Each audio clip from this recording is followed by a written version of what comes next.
इनकी बीवी और साथ में 2 बच्चे घर से लापता हैं। ये रियासी के रहने वाले हैं और इनका ये मानना है कि इनकी जो घर वाली है, जो इनकी बीवी है, वो घर से फरार हो गई है। साथ में इनके 2 बच्चे लेकर, एक 10 साल की बेटी है और एक 3 साल का बेटा है। इससे पहले भी इनकी बीवी ने इसी तरीके की गलती की है। उस वक्त में उन्होंने ये लिख कर दिया है, ये आप देख सकते हैं। उसके बाद ये उनकी जानिब से लिखित में दिया है।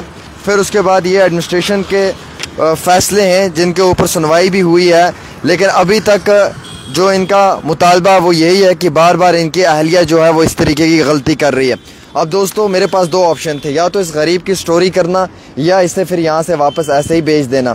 पुलिस इसकी मदद नहीं कर रही है, एडमिनिस्ट्रेशन इसकी मदद नहीं कर रही है, और जब मैं मदद करता हूँ तो आप लोग कहते हो भाई आप ऐसी स्टोरियाँ क्यों करते हो। फिर मैं ना करूँ ये स्टोरियाँ, फिर ये गरीब मेरे पास रियासी से आया है, आंखों में आंसू हैं, फिर इसको मैं यहाँ से वापस भेज दूँ और मैं बोलूँ कि मैं भी आपकी मदद नहीं करूँगा। अगर वो लोग नहीं मदद कर पाते हैं, लेकिन अल्लाह ने मुझे इतनी क़ुव्वत बख्शी है कि मैं तो इसकी मदद कर सकता हूँ ना। भाई साहब, आप मुझे ये बताएं, आपकी बीवी घर से कब फ़रार हुई है, साथ में 2 बच्चे लेकर भागी है, और ये कौन से डॉक्यूमेंट्स है जो आप मुझे दिखा रहे हो, इसमें क्या लिखा हुआ है? हमारी बीबी ये 17 तारीख से गायब हो गई। 16 को तारीख थी इसको मोहर में। पहले भी इसने हमारे से 3 महीने से गायब थी, माई के घर थी।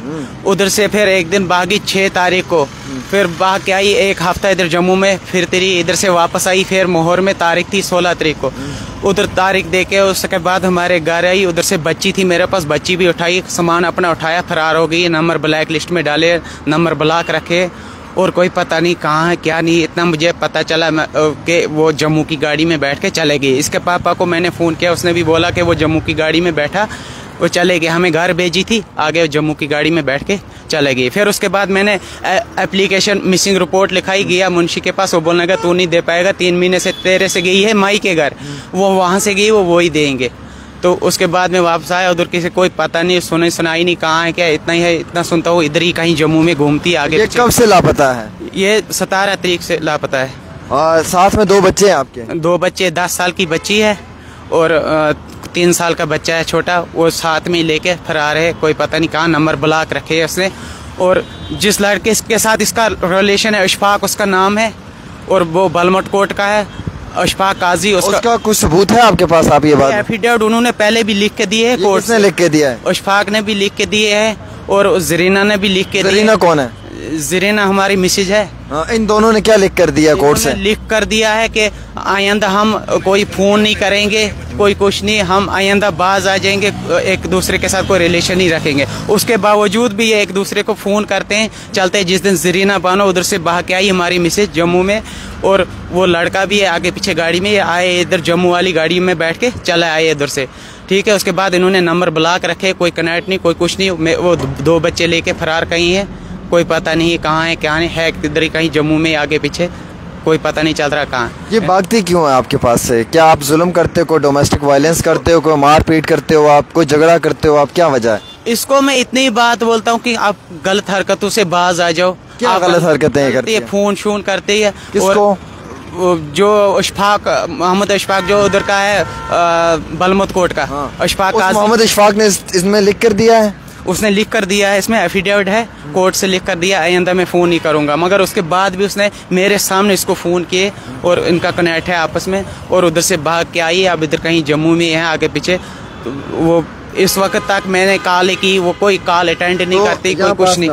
कितने टाइम से आपको ये मुश्किलात हैं? ये कम से कम 1 साल से ये मुश्किलात। 1 साल से आप इसमें हो?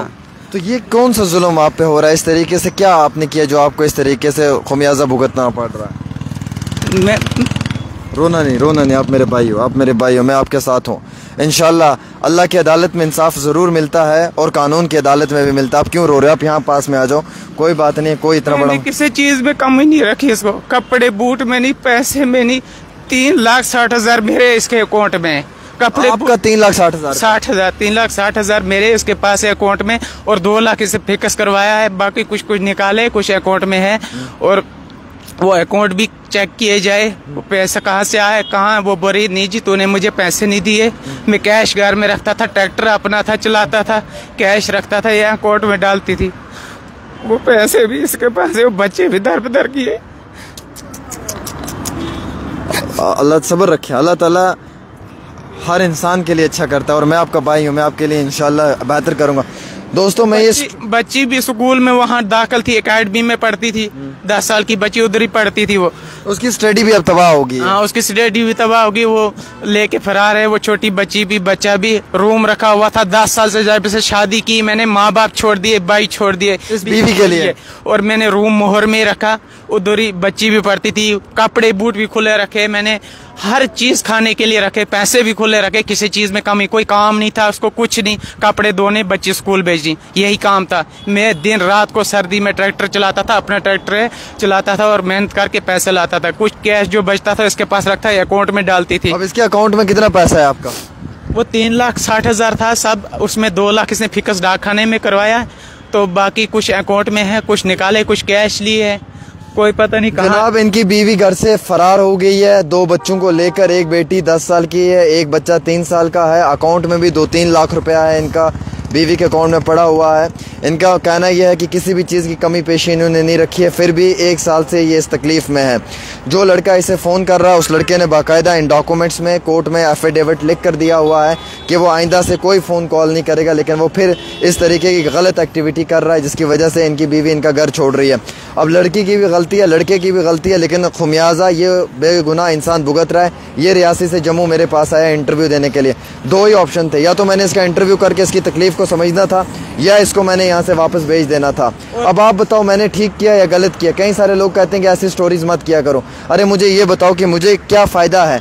मैं तो सिर्फ इनके तकलीफ़ और दर्द को जब महसूस करता हूँ तो ये स्टोरी आप लोगों के सामने लेकर आता हूँ। अगर पुलिस कार्रवाई करती, कोई एडमिनिस्ट्रेशन की कार्रवाई होती तो मुझ तक नौबत ही ना आती, इन्हें रियासी से यहाँ जम्मू आने की ज़रूरत ही ना पड़ती। क्या भैया सच कह रहा हूँ? उसके पीछे आता हूँ कहीं भी, मतलब मैं बोलती अगर मेरा पीछा करेगा, मेरे पीछे आएगा, मैं तेरा कत्ल करवा लूँगी, मैं मार लूँगी तुझे जहाँ भी मिलेगा। 2 बार मुझे हमला, रूम पे मुझे हमला मोहर में किया, फट मुझे मारा सिर में। उसके बाद में गया मोहर SHO जो है उसके पास गया, उधर से उसने पुलिस वाला मेरे साथ भेजा, अस्पताल में मेडिकल हुई, उधर से आया मैं, फिर अस्पताल में ये लड़का भी बुलाया, ये ज़रीना बानो जो हमारी मिसेज है ये भी उधर बुलाई, थाने में हवालात रहे, एक रात को उधर हवालात उधर इन्होंने लिख के दिए। आज के बाद ये आज हमारे साथ राजीनामा करेगा, आज के बाद हम इसके साथ कोई गलत रिलेशन हम कुछ नहीं करेंगे, आपस में हम अच्छे रहेंगे, बैठेंगे घर में। उस दिन मैंने राजीनामा इनके साथ किया। फिर इस्तका हुआ, वो मोहर तहसील में इस्तका अभी भी तरीके दे रहे हैं, और इशफाक अहमद वो भी तरीके दे रहा है, और ज़रीना बानो भी। और उसके बाद मैंने जब उनके साथ राजीनामा किया, उसके बावजूद भी उस एफिडेविट को भी नहीं मानते हैं। उसके बाद कानून की कोई चीज़ मानते ही नहीं, वो फ़ोन एक दूसरे को करते हैं, चलते, कभी रियासी होती, कभी जम्मू में होती, कभी इधर बठिंडी, कभी जानीपुर, कभी कहीं घूमती, इधर फरार। एंजॉय करते हैं लाइफ। हाँ, लाइफ करते हैं, घूमते हैं, बच्चे बर्बाद कर दिए। तो इसलिए आपके पास में आया हूँ। आपकी आंखों में जो आंसू हैं, मैं तकलीफ़ को समझ सकता हूँ, मैं देख सकता हूँ कि अल्लाह ताला आप पे बेहतरी करेगा। आप मेरे पास रियासी से उम्मीद लेकर आए हो, तो मुझे लगता है कि स्टोरी के बाद एडमिनिस्ट्रेशन इस शख्स की कार्रवाई करेगी और इस मामले में कानूनी कार्रवाई को अमल में लाया जाएगा, और इस बेगुनाह इंसान को इंसाफ दिलवाने में एडमिनिस्ट्रेशन की जानिब से मदद की जाएगी। बीवी ने नंबर ब्लैक लिस्ट कर दिया है, घर से भाग गई है, तो और पैसे भी कुछ उसके अकाउंट में पड़े हुए हैं, इनके स्टेटमेंट के मुताबिक ये कहा जा रहा है। मैं उम्मीद रखता हूँ ख़वातीन और हज़रात के इस मामले में कानूनी कार्रवाई अमल में लाई जाएगी। इधर कहीं जम्मू में कहीं भी वो इधर कहीं रूम ढूंढती है, अब बहाना ढूंढती कि मैं जम्मू में बच्ची को इधर दाखिल करूँ, उधर डालूंगी, दरसगाह में डालूंगी, तो फिर बच्चे का बहाना रखूंगी, मैं बच्चे पढ़ाती जम्मू में, ऐसे करूँगी। जो कोई भी इधर जम्मू में उसको रूम देगा कहीं भी, या कहीं काम ढूंढे या रूम देगा कोई, वो जिम्मेवार, मेरे कत्ल का जिम्मेवार, मेरे बच्चों का जिम्मेवार वही कोई होगा जो उसको रूम देगा। हमेशा के लिए वो ID चेक करके रूम दें उसको। कोई भी इधर जम्मू में जो जिससे भी वो रूम मांगती है, वो देख सुन के ID चेक करके दे रूम। वो मेरे कत्ल के, मेरे बच्चों के जिम्मेवार वो होंगे, मेरे 2 बच्चे उसके साथ, वो फरार होगी, इधर कहीं जम्मू में घूमती है। मैं एडमिनिस्ट्रेशन से भी गुजारिश करूंगा, मुतबाना गुजारिश है मेरी। इशफाक अहमद का जो बाप है मुश्ताक काजी बलमत कोट का, वो और इसके माई के, वो मेरे जिम्मेवार होंगे, मेरे कत्ल के और मेरे बच्चों के। चलिए एडमिनिस्ट्रेशन से मैं कानूनी कार्रवाई के लिए इल्तिजा करूंगा। ये एक इंसान रियासी से जम्मू पहुंचा है, जब तकलीफ थी तभी ये 100 किलोमीटर का सफ़र तय करके मेरे पास यहाँ पहुँचा, वरना कोई किसी को खुशी से नहीं आता है मिलने के लिए मीडिया में। आज तक ये ज़िंदगी में कभी मीडिया में नहीं आया। आज अगर आकर ये अपनी बात रख रहा है, रो रहा है, तड़प रहा है, तो कम से कम कुछ ना कुछ ऐसा इसके साथ हुआ है जिसकी वजह से ये सब इसको तकलीफ़ देखनी पड़ रही है। फ़िलहाल इस वीडियो को शेयर करें। एक छोटी सी रिपोर्ट आमिर के साथ।